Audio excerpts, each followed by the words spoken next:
I am going to highlight Nancy and welcome you to the OLOC afternoon of All My Honor. Nancy is the editor of the collection, and I interviewed her a long time ago when the book first came out back in the late 1990s, 1997.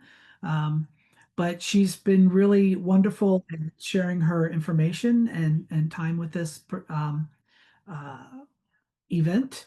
And so thank you. Welcome, Nancy. Thank you, Mav. It's really wonderful to be here and to be talking about lesbians in Girl Scouting. Should I say something about how this book came about to Yeah, start out with? yeah. I love Well, that story. my wife, Becky Bowen, is with us today. I don't know if you can see her on your screen, but in about 1995, after we'd been dating for a year, she asked me to tell her about my time in Girl Scouting because I had been, waxing eloquently about something or other and got all teary-eyed. And she said, I noticed, what is it with the lesbians and Girl Scouts? I noticed that they seem to get all emotional about it. And I said, oh, well. And so I told her about day camp and about Camp Tuckwa every summer and about canoeing and learning how to use a hatchet and an axe and all just the camaraderie and the skills.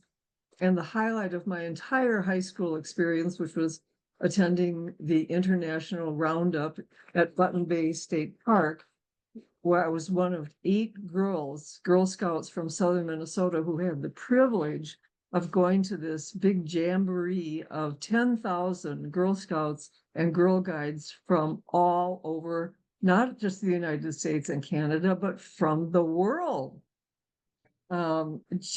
It was like Michigan years later when I finally got myself to the Michigan Women's Music Festival. It was that intense for one of the few times in my life of being with so many girls. At that time, I didn't know that a big portion of us were lesbians. And so at the end of telling Becky about this, I sang, make new friends, but keep the old. One is silver and the other gold. And by the time I got done with the song, I was just weeping.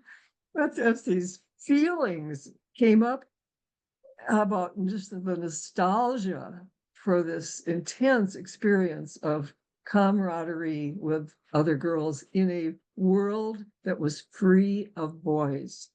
For 1 week every summer, I got to exist in a women's world. And before women's music festivals, that was just unheard of. So she said, well, Nancy, I think that's your next book. And I said, oh, I knew that Lesbian Nuns Breaking Silence was unique, that nobody had talked about that. Actually, I was wrong. Victoria Brownworth had written an article about lesbian nuns in 1978, 7 years before Lesbian Nuns Breaking Silence was published, for the Philadelphia Gay News. So she was a pioneer before I was. But I said, oh, but I'm sure that Lesbian Girl Scouts that there must be several books because it's such an obvious connection. Well, it turned out it wasn't an obvious connection, except that Georgette Harper, who is with us today, had also written an article way ahead of when I started thinking about it. So I'm kind of a Johnny come lately with these two marvelous pioneer journalists, Victoria Brownworth and Georgette Harper. Victoria for the Philadelphia Gay News and Georgette originally for the Windy City Times in Chicago. And Georgette can tell you more about that when she speaks today. But my heart is heavy today because Victoria Brownworth died on May 22nd, last month, this really last week. And so in her honor, um, I think I would like to read a little clip from her marvelous foreword where she does an analysis of lesbians and Girl Scouts. Just a wonderful job. Anyway, back to my story. After I found out that there hadn't been a book about lesbian Girl Scouts, I got busy contacting everyone who had been in Lesbian Nuns Breaking Silence, including my brilliant co-editor, Rosemary Keefe Curb, and she wrote a piece for the Girl Scout book. And then I contacted people like Jamie Anderson, and she wrote a piece for the book, and Carol CJ, the founder of Old Wives Book Tales in San Francisco and of Women in Print, excuse me, and all of the people I had connected with over the years, and Jean Cordova, one of them also, and several of them are both in the Lesbian Nuns Breaking Silence and in this original edition of On My Honor, Lesbians Reflect on their scouting experience.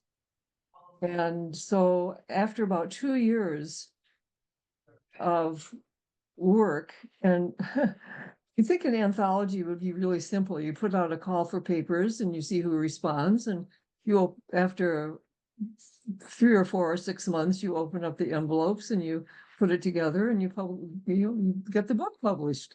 Well, it was a whole lot more complicated, and I made it more complicated than it needed to be, perhaps because I was so appreciative of Girl Scouting that I wanted to let the national office know what I was up to. I didn't want them to be taken by surprise and not be prepared when the book was published. And so I contacted them very early on and said, this is what I'm doing. It's a very positive book. It's in large a tribute to Girl Scouting and the impact that it had on lesbians and the contributions lesbians made to Girl Scouting. By the way, is my voice loud enough at this point? Okay. And they didn't want to have anything to do with me. They wouldn't touch this book with a 10-foot pole. And they assigned a representative from the national office in New York to handle me. So Bonnie was my handler, and any questions I had and any whatever, I was to funnel through Bonnie. She was going to be the gatekeeper for me. And oh my gosh, I hardly know whether to share with you what happened 2 weeks ago in Savannah, Georgia, at the Juliet Gordon Low birthplace. Juliet Gordon Low is the founder of Girl Scouting, of course. And 9 years ago, Becky and I stopped there and had a tour of birthplace house. And we ended up in the library. And I said, oh, would you like a donated copy of my book? Well, what's your book? I said, it's called On My Honor, Lesbians Reflect on Their Scouting Experience. Oh, we don't have that problem. So, and no, we're not really interested in that. They still didn't want to touch that book with a 10-foot pole. So, 2 weeks ago, I was in Savannah, 3 weeks ago, at the national reunion for anybody who had ever attended a Girl Scout roundup. And this time there was a new director of the Juliet Gordon Low birthplace.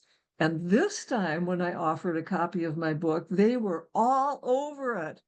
They said, oh, we heard there was a book about that topic. Is that you? You're the editor? Oh my gosh, this is so thrilling. Here, let me call up the other queer staff members. And so they all came downstairs and they met me and they were thrilled, and they accepted 3 copies of the book for the various libraries, the public library, the staff library, and the archives. So what a difference 9 years and a director who is more interested in diversity and is lesbian friendly can make. So I think I'll stop right there, and maybe later on I'll have time to read a little clip from Victoria's preface to the book. Okay. It was a very healing experience for me to have those women in the national organization recognize and appreciate this book instead of being just terrified of it or kind of repulsed, actually. Yeah. Yeah. So thank you for letting me share that experience. Thanks, Nancy. And it occurred to me, I should have started off with a couple of things that, I don't read my notes. And then I'm like, oh, I should have said. So my first question is, how many of you actually were Girl Scout lesbian or lesbians who were Girl Scouts or whatever at some point or another? Almost everybody. Cool. All right. Great. Um, and then the other thing I wanted to say is that all of our speakers who are contributors to the book this time happen to be affiliates of OLOC. So I thought that was pretty cool just to mention that we have a lot of OLOCians who are members of OLOC.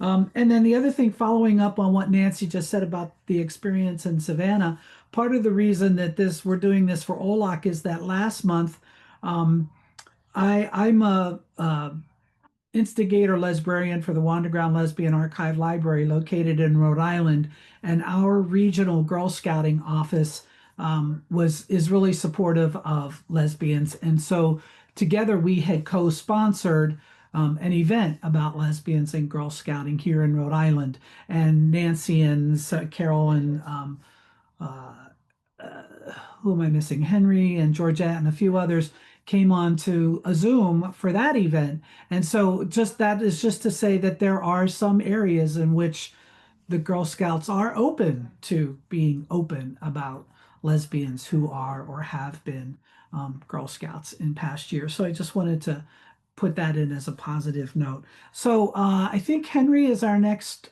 speaker. So Henry, I know you wanted to read a poem or two. So if you could unmute yourself and I will unspotlight. Let me remove her spotlight and add your spotlight. Okay, go ahead. You need to unmute. You need to unmute, Henry. Nope, you're still muted.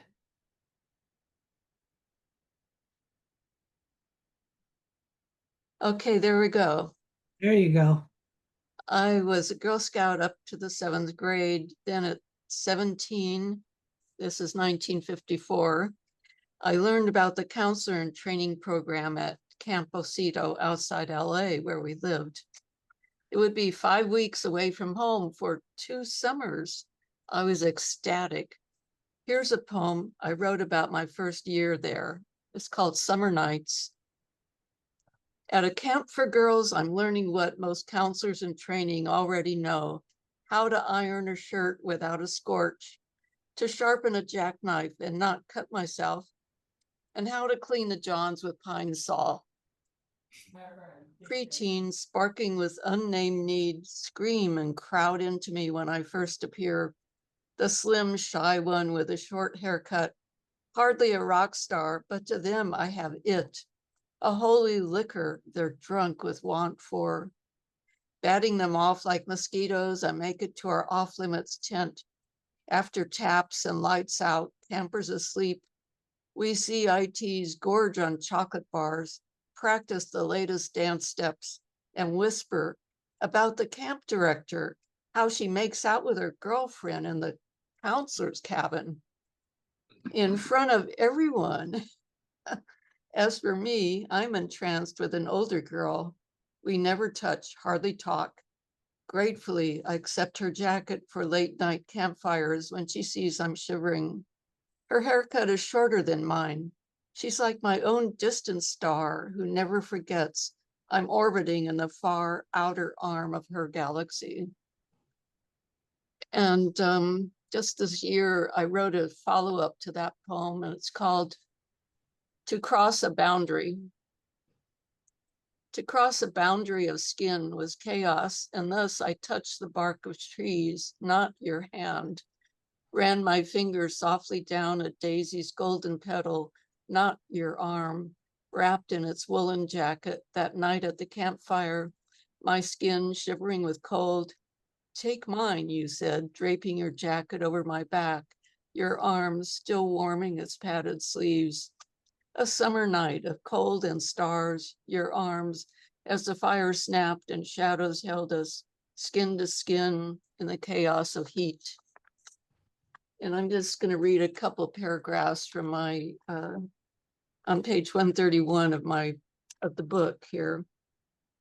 That girl, always striving toward the wrong reward, rote learning, good grades, but too shy to ask questions, marriage instead of college because it was easier for everyone, denying her interest in one special girl met at camp because she was unwilling to take that leap of imagination out of heterosexualized culture.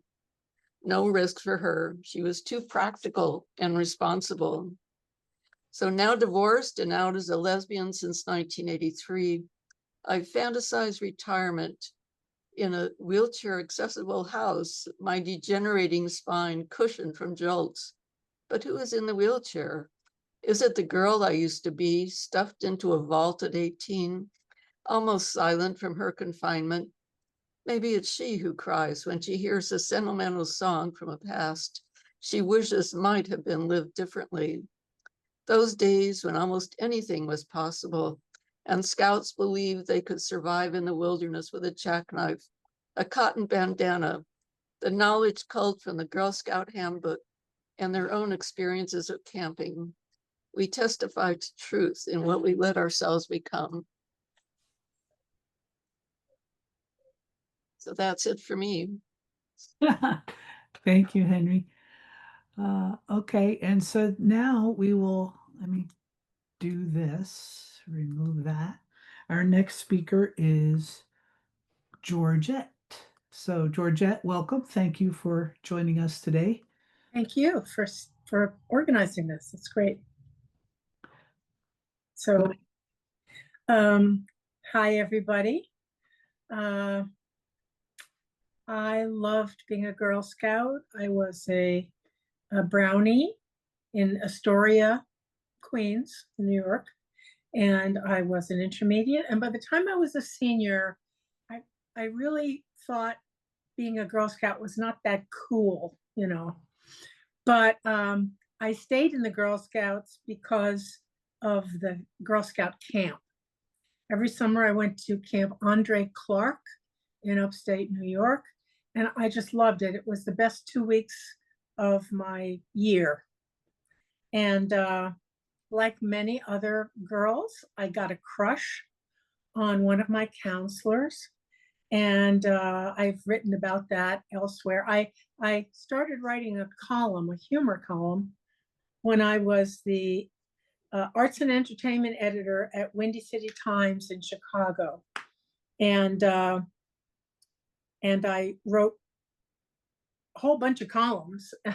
And eventually they were made into 2 books. The first one was called Lesbomania, which was the name of the column. And the second one was called Tales from the Dyke Side. I wrote all kinds of articles really for the newspaper, but my humor columns were made into books, which I still have quite a few of in my garage, actually. Anyway, I started thinking, you know, we were always thinking about what articles we could write, what kinds of stories would be of interest, what new information could we find out that would be of interest to people to read. And so one of the things I was thinking about was, I don't think I was the only Girl Scout who had a crush on her counselor. And I started thinking about an article about lesbians in the Girl Scouts. At the time, the LGBT community was really expanding. I mean, there were choirs, and there were all kinds of literary things going on, and there were all kinds of sports things going on. And really, we were all looking around for new things, and in many cases, finding them.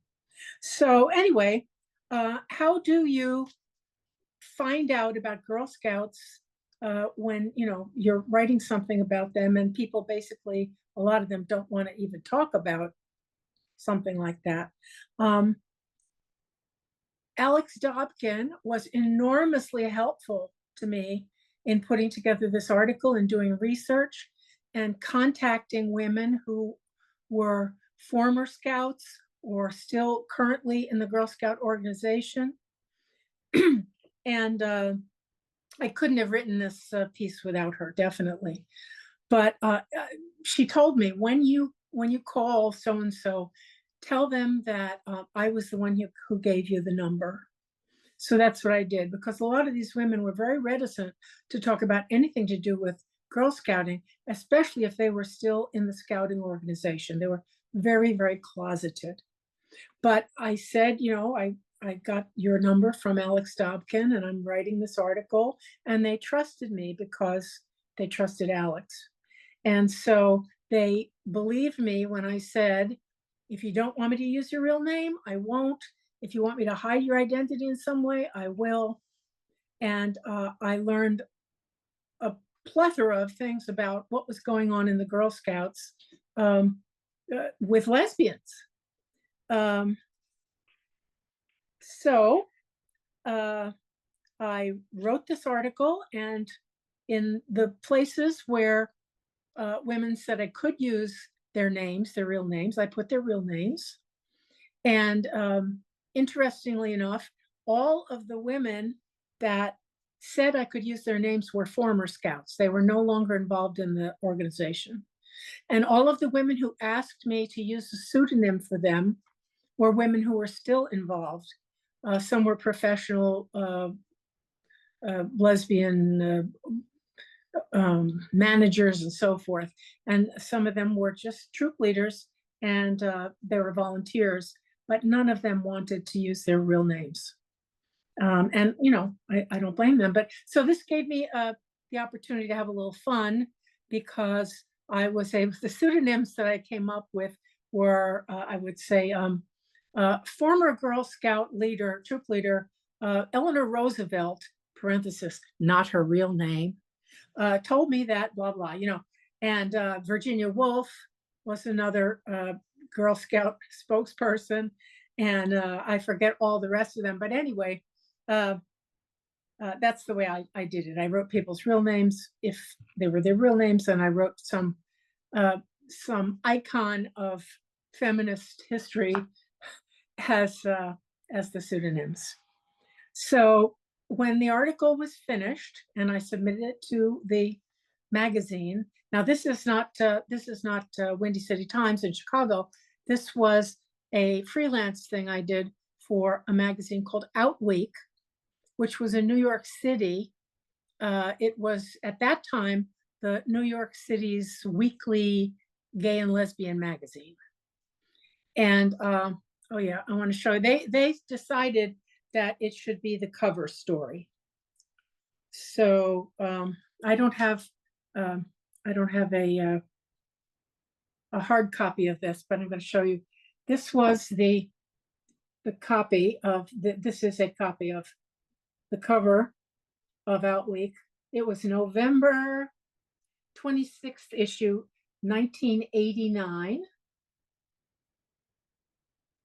And this was the cover for this story was a problem. She Patsy Lynch, who did this photograph, she doesn't look that orange in real life. And neither does the actual cover. But anyway,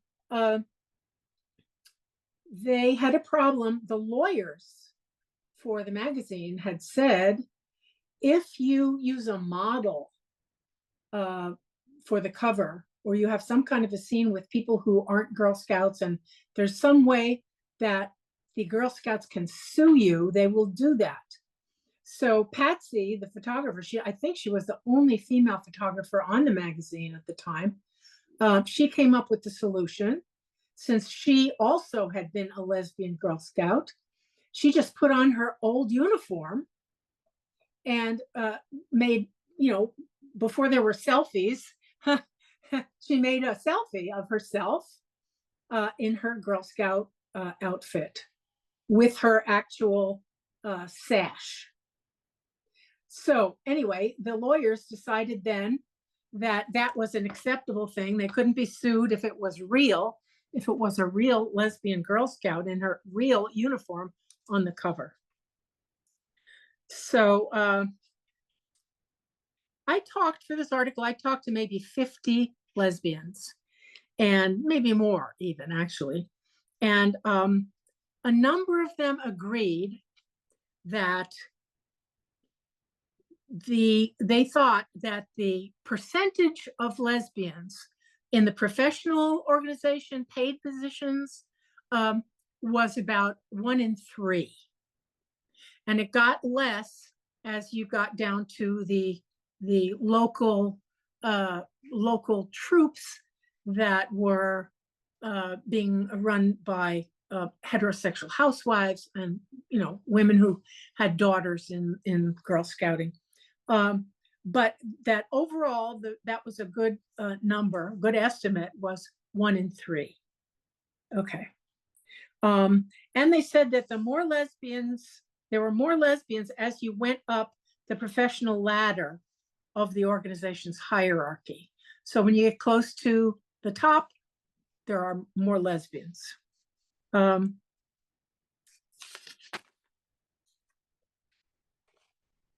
I spoke with the publicity director at the Girl Scout headquarters in New York, and I asked her that very question.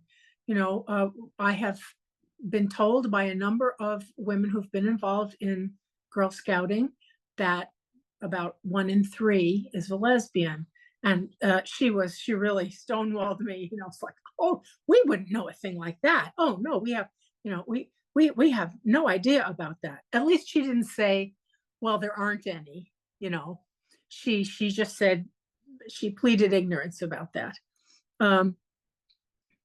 And I can't say I blame her, because in fact, the Girl Scouts, I don't know who funds them today, but back then they got a significant portion of their funding from the National Rifle Association and other, very conservative organizations. So it turns out, it seems to be true still, that this was the first article about lesbians in the Girl Scouts that ever appeared anywhere in the world. Maybe I just haven't found one that was written earlier, but okay. So anyway, skip a decade now, about 10 years later, I get a call from Nancy Monahan. She called to ask me if I would be willing to reprint that article from Outweek in the book that she was editing about lesbians in the Girl Scouts.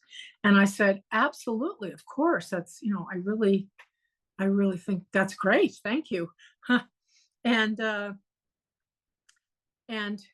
so I edited it a little bit, but just a little bit. And she also reprinted that cover of Patsy Lynch's cover picture. And I was really honored to be associated with that book.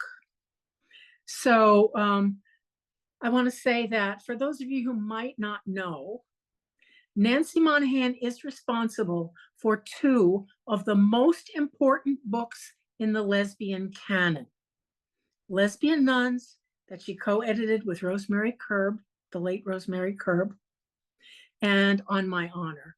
And these are the lived stories of lesbian life. They are cultural beacons that I believe will be among the historic books that will be read 100 years from now. They may only be read by historians 100 years from now, but if any lesbian literature survives, these books are part of that, like I said, the highest canon of interesting books about lesbians. So I want to just say thank you again, Nancy, for including me in this fantastic project that you spearheaded and you created. Thank you, Georgette. It's always fun to hear those stories of of long ago and how they came about. So Yeah. and it's good to have that article, which many of us would not have ever seen, also saved in this collection. So I think that's also really important as well. Thank you. So our next speaker is Jamie Anderson. Some of you may know of her from her music and her concerts and whatnot, but welcome, Jamie. Now we know you were a Girl Scout. It's never been a secret. I even included it in a song I did way back in the day. And I used to ask at my concerts, who were former Girl Scouts, and a lot of people raised their hands, which I thought was cool. I was a Girl Scout in the Phoenix, Arizona area. I went from brownies up through seniors. I took my counselor training, but I never went further than that because our council was pretty homophobic, as things often were in the 70s, and I just didn't want to have to deal with that. And besides, I came out in 76 and I was too busy hanging out at the lesbian bar, and I did that instead. So, my contribution is called The Ship, and I'm going to read a little bit of my chapter from the book. I sat next to Beth in a 10th grade science class. Although we belonged to different troops, we quickly discovered that we were both Girl Scouts. My troop leader, Mrs. O'Hara, had been involved in scouting for years as a leader, camp nurse, and camp director. Her authoritarian manner scared some people. She looked mean, actually, is what it was. But she was strong and knowledgeable. And now that I think of it, her always short, steel gray hair and casual tailored clothing made her seem pretty butch for a married lady.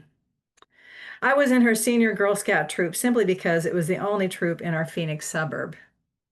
Beth belonged to a troop in nearby Mesa.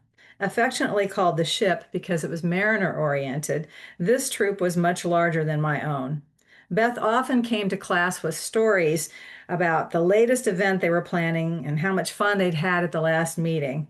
There were also stories of the Ship before Beth had joined. One time they challenged a Sea Scout troop of Boy Scouts to a mariner competition and kicked their butts. Another time, they participated in a regatta with other Girl Scout troops. The Ship held its own, even though the other troops thought it was funny that a troop from the desert would even compete. And a word about the competition with the Boy Scouts. The Ship, my Girl Scout troop, actually won the regatta, but the people in charge, the men in charge, I'm sure, didn't want to give it to them, the award to them, because they thought the boys would feel bad. So they gave it to the boys instead, even though they didn't win. And one of our advisors is a Navy veteran, and you didn't want to mess with him. He stomped up there and raised holy hell, demanding that our troop get the award, and it didn't work. But I thought that was interesting. So back to my chapter here. My troop, run by the iron hand of Mrs. O'Hara, didn't get to make many decisions about our activities. We didn't go on exciting trips, and we didn't socialize much. There were no stories of past glory. Beth often talked about members of the Ship. The one she mentioned most was a senior named Lois, a poet who drove a restored orange Model A Ford. Beth had lots of stories about Lois's lead-foot driving and Model A's peculiar habit of losing parts when they were driving down the street. Lois would just pop out of the car, stick the part back on, hop in, and roar off. One day, just after science class had ended, a barefoot woman in jeans and a t-shirt came into the classroom. With an elfish grin, Lois introduced herself to me. My brain was moving at high speed, but all that came out was, "Oh, hi." She and Beth swept out the door. I was left like a failed runner at the starting gate, my heart still racing. Beth started talking about the big trip that her troop was planning to take through California, Oregon, Washington, and Canada. The scouts were planning their trip. The leaders only offered guidance. I couldn't stand it. I had to join the Ship. Terrified to approach Mrs. O'Hara, I thought about leaving the troop without saying anything, but she'd only find me because she knew where I lived. And I decided to get it over with. She accused me of defecting to the Ship simply because of the trip they were planning. She was wrong, of course. How could I explain the Ship's lure of power and companionship? I joyfully attended my first meeting with Beth by my side to introduce me to everyone. I was greeted with big smiles and hugs. Many of the girls were born-again Christians, so they often touched each other. I wasn't a Christian, but I didn't mind the hand-holding and the other affectionate hugs. Lois was at the meeting. By this time, her father had sold the Model A. She had a brand new bright red Maverick with an 8-cylinder engine, and that thing moved. I always tried to get in her car if we went out after meetings. I loved being in the seat beside her as she beat the high school boys out of every light. She actually taught me to drive. I'm really good at popping the clutch. Um, Lois and I started spending time together outside of Girl Scouts. She would pick me up from school to go shopping or to a movie. I felt so independent. Our time together began to include overnights. I was absolutely smitten with her, and it led to more and more physical contact, always done under the pretense of friendship. But there was something else, something we couldn't name.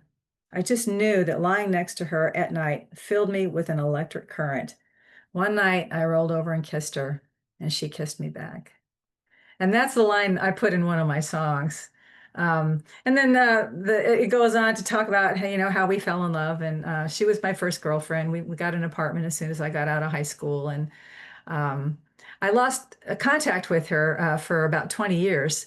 And I announced at all my concerts, I was touring nationally at the time, does anybody know her? And nobody did. And then I got this cryptic email one day, and I thought, well, who is this? I didn't recognize the address, and I wrote back, and it was Lois. She had tracked me down. And so we're friends now, and we see each other when we can. That's great. Thank you, Jamie. That's really wonderful. You're Thank you. welcome. Ah, love under the covers when nobody's watching.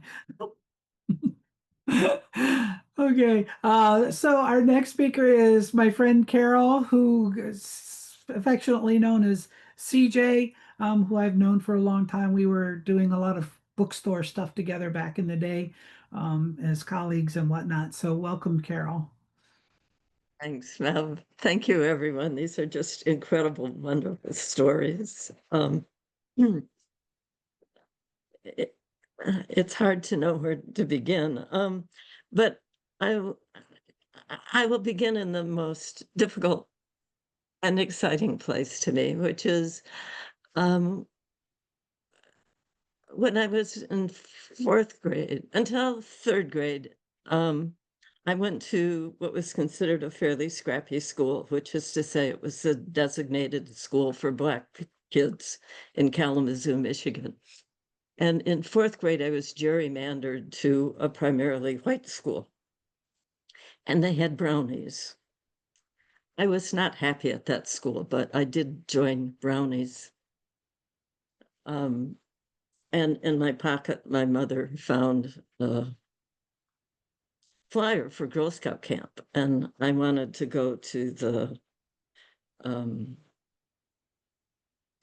county camp for kids because that's where all the kids in my old school had gone. And my mother got me to go to Girl Scout camp.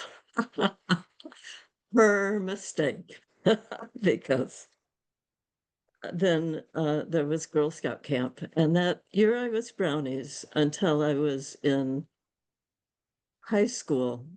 I never lived where there was another Girl Scout troop, but I kept going to Girl Scout camp. And my mother got tired of hearing me talking about it after the first time, and she said that if I could save half the money for the next year, she and my dad would come up with the rest. My allowance was 10 cents a week. Girl Scout camp was $40. Half of that.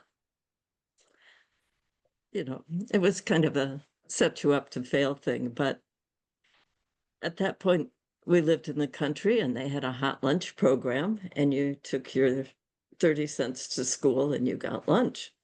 Your mother gave you 30 cents to do that. And I figured out to buy a bottle of milk, that would be a nickel, and get one of the other kids to get an extra peanut butter sandwich on their lunch tray. And that left me with a quarter. And so that's $1.25 a week. I made that $22 easy, and I never skipped again. I never skipped Girl Scouts. I want to speak briefly to the power of Roundup, because I never went to Roundup. But when I was in, it was the year we were 16 because Tina had a driver's license. And one of the other older girls, Debbie, was at Roundup. And we conspired to come up with a reason why we had to go to Debbie's house while she was gone. And we were hanging out in her bedroom. You know, we were picking up something for Girl Scout something. And on her shelf, there was this book. And the cover was torn off. The title is We Walk Alone. And I had to have that book. I knew I had to have that book. So I made sure to be the last one out of the room. And when I turned to grab it, it was gone. So here we are in the car, and Tina, who's, you know, just driving for a few weeks, is driving nervously down the road. And Linda said, all right, who took it? And one of the other girls says, took what? And it turned out Linda was the one who had distracted me so that she could grab the book. And we were 4 girls who went to 3 different schools, and we managed to pass that book around, and each of us read it before Debbie got back from Roundup. So it was a very important book in my life. My girlfriend, the woman who would become my girlfriend and was my canoeing partner on the Canadian canoe trip, went to the newsstand across the street from the Catholic school, and she ordered everything written by Anne Aldrich. And, you know, the newsstand boys were quite helpful. They'd say, oh, well, that book's out of print, but she has another book. Do you want that? And we ordered every book that she mentioned. So, you know, I worked at a women's place bookstore, and then I started Old Wives' Tales, and I did feminist bookstore news to support the bookstores. I did not, unfortunately, get credit for the entire women in print movement because that was huge. But I'm happy to have been called that. But books and how we find books and getting books out. And as somebody said recently, when you publish a book and it goes out in the world, you totally lose control over it. You have no idea where it's going to go and where it's going to end up. And I think that's one of the best, most successful recruiting tactics that has ever existed. So just send the books out in the world. One thing I couldn't have named at the time about Girl Scout camp was that I just felt so at home there. And now I have words like, it was a safe place. I have words like, there were no monsters in the basement. There were no monsters who came into the bathroom when you were taking a bathtub. There were no monsters whose faces you weren't supposed to remember in the morning. And so it gave me a place to be for 2 weeks a year where there was not even a threat of sexual abuse, where I was safe from that very bad habit that many men have. And it gave me a place to stand and a place where I could fully be myself. And that and my mother sending me off to Girl Scout camp rather than the Van Buren County Youth Camp is probably why I didn't end up a pregnant teenager, an unhappy, non-consensual pregnant teenager. So Girl Scout and Girl Scout camp is huge in my life. And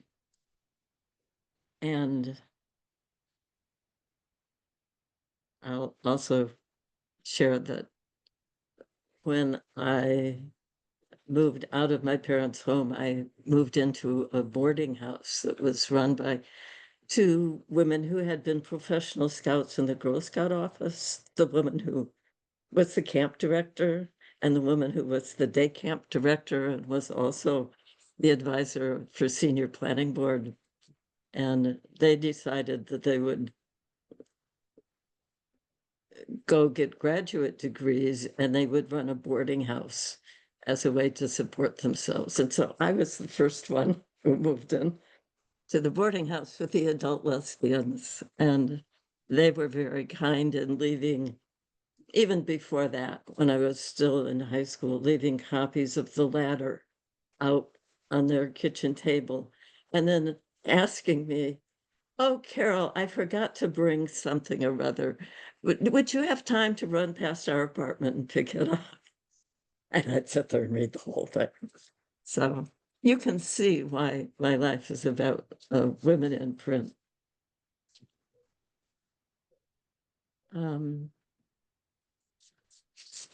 So just briefly to read a very brief part. The summer after our first canoe trip, well, I went to camp and I had this kind of regular gang of girls who came back every year for the same session.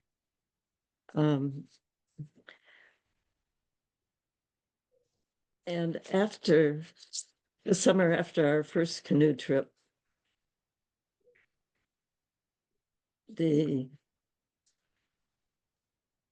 someone discovered that some Girl Scout camps ran canoe trips to Canada, and we decided that we should do that. And here's a primer of how a young lesbian, soon to be feminist, learns to organize. Most of the gang went to the Catholic girls' school, conveniently located across the street from the Girl Scout office, and very handy for lobbying for our special trip. "You aren't even Girl Scouts," they said in the office. We all promptly found troops and joined them. "It costs too much," they said. We agreed to pay higher camp fees. "We have no way of knowing if the trip will fill." We called everyone we knew who had ever gone on a canoe trip and guaranteed 8 of the 12 spaces. I think we wore them down with our sheer persistence. They didn't know where in Canada to take us. They couldn't find enough staff with whitewater skills. Finally, they came up with the Boundary Waters canoe area on the border of Canada and Minnesota, where we would take an 8-day lake trip in a real wilderness. We wanted a river trip. Boundary Waters was their final offer. We agreed jubilantly. We were going to Canada.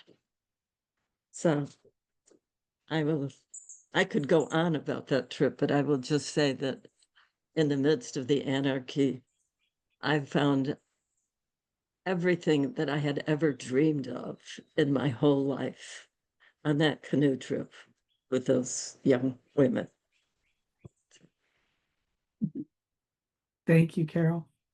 I especially like that what we learn in Girl Scouts is how to do stuff. And that definitely is, for many of us, how we've managed to persist through the rest of our lives is because Girl Scouts gave us the knowledge and fortuitous and persistence, as you said, the perseverance to actually get things done. So thank you for that. And now let's move on to Nancy. If you want to say some final words, and then I'll say something, and then we can wrap it up, open it up for others to make comments. So go ahead, Nancy. You said you wanted to read something from Victoria.